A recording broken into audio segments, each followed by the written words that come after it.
This is a vertebra. The vertebra look very different depending on where they are located in the vertebral column. Remember that the first vertebra that articulates with the occipital condyles of the occipital bone of the skull is called the atlas.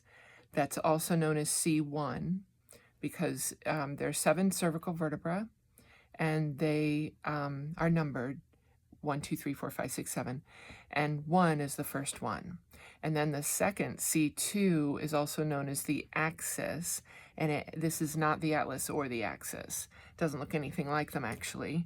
And they have, you can see in your lab manual, a good picture of the dens on the axis, which is the axis of C2, why it's called the axis. But this is just sort of a middle typical vertebra, and it's got all the features that I want you to learn, so I went ahead and just grabbed this one. You should be looking, as I go through this, as always, look at your lab manual. This main part of the vertebra is called the body, and all the bodies of the vertebrae stack on top of each other. So here's a body, body, body, body, body, with an intervertebral disc in between them. And I have this other model that shows the intervertebral disc. So here is the body of a vertebra, and then here's the disc. Okay, and then there'll be, I can't put it on here, but there would be another body on top of that. There's a metal thing in the way. Okay, I'll get to that more in a minute. But if you look at the vertebra in this direction, you would see a triangular hole. This hole is for the spinal cord to pass through. That's where our spinal cord is. So it's protected by this vertebral arch. So the hole where the spinal cord is called the vertebral foramen.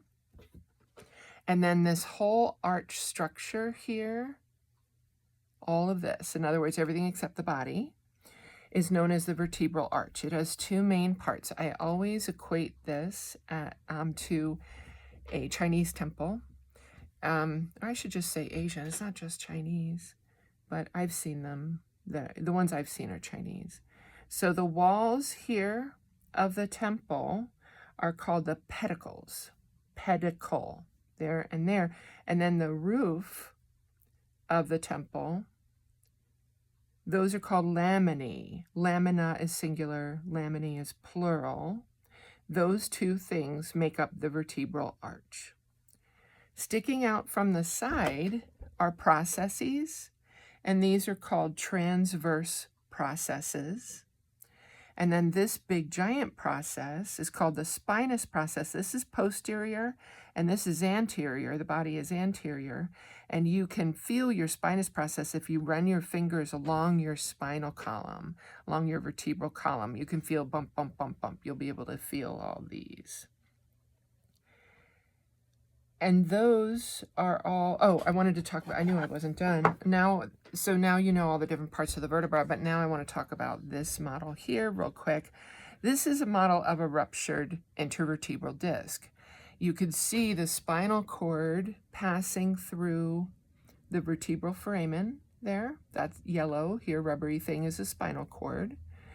And then if you look at the intervertebral disc right here, you can see that there are 2 main parts. The outer part here is called the annulus fibrosus, and then the inner part that is red is called the nucleus pulposus, and it has ruptured and is oozing or herniating out of the rupture and pressing onto the spinal cord.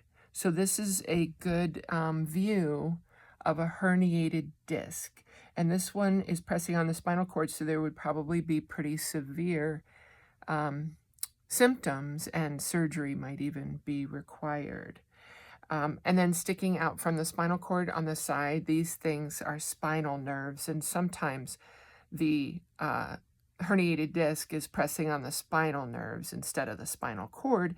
And then if it were to happen back here or some other location, it might not press on anything, and there may be no symptoms at all or mild symptoms.